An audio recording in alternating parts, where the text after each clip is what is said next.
relationship. Mag-build with God relationship. Pangutana, kung sa mga relationship sa magkipagrelasyon ko akong mga estudyante siyo, high school na ba po? Kutan ko na lang akong, hala? Ha?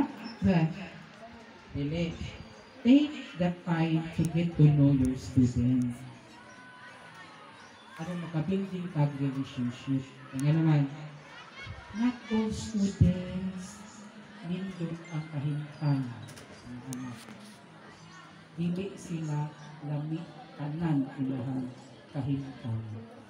That's why you have to take your time to know your student. Kung sana sila.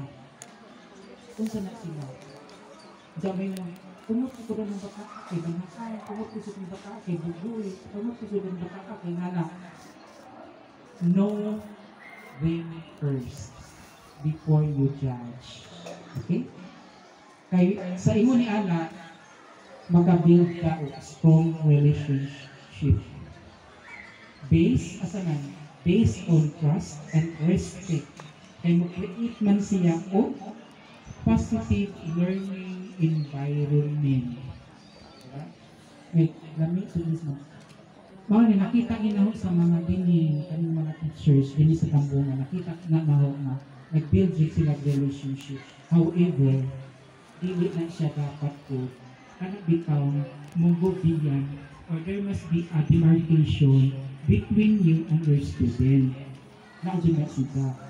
And sa learning po, you should 50 miles away from your student.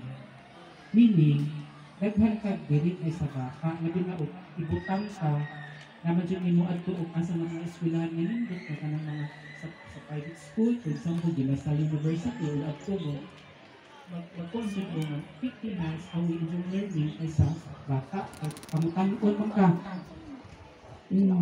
Gusto mo maka sa bata. Kasi kuha na din yung private school, mga teachers.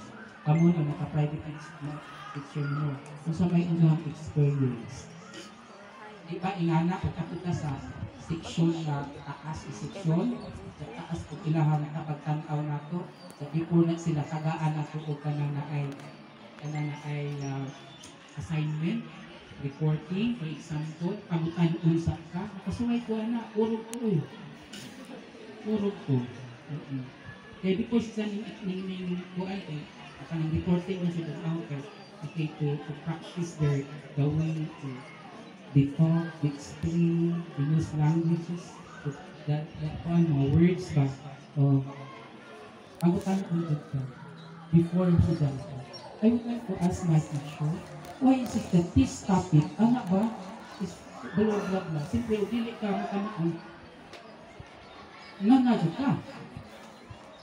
Nagkakoy ang book. Mas kaya yung ihatag ng mga topic, you have to explain, mayroon ka. So nadyo kay, mga, kwanjo po, mag-prepare mo ka. Ilhan din po, na kukan. Okay ba?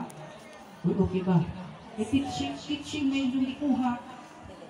Hindi na basta-basta nga tulos ko kasi makaiwan mo nga teacher, bitaw ka.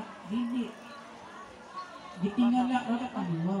Ug teacher kay, sa karoon nga kuan, ug teacher ka, ang ilahang thinking, bright ka. Naka-notice mo sa atong barangay? Ug may mga activity. Si kuan ko, kay teacher na. Diba? Si kuan kay kuan na. Teacher. Nasa may kuan na. Nasa na magkakuan. Ano ka, teacher? Magkakagay nga yung attitude. Hindi mo sila mag-search kay. Diba? Okay, so mura mag-English na ito sa build ka relationship. Kasama ko na ito, no? Nag-build ka relationship sa Facebook na na. Dag sa YouTube. Not Sa only Facebook na. our student, but also sa ating mga Facebook. colleagues. Ha? Diba? Di kayo. Huwag ka mo angay sa kasama yung kapuli. Nag-action na mo. Hindi nga na, ikaw maghimog action, ikaw maghimog paglilo ka. Ito, patiguan mo sa ano ka mag-grupo. Yes, may kabuan.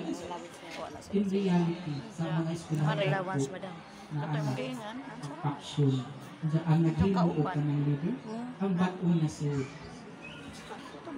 Look what happened to Sir Kim. Kinsa may kuan ni Jana aron na ma-out siya sa kuan gihimo ang saya.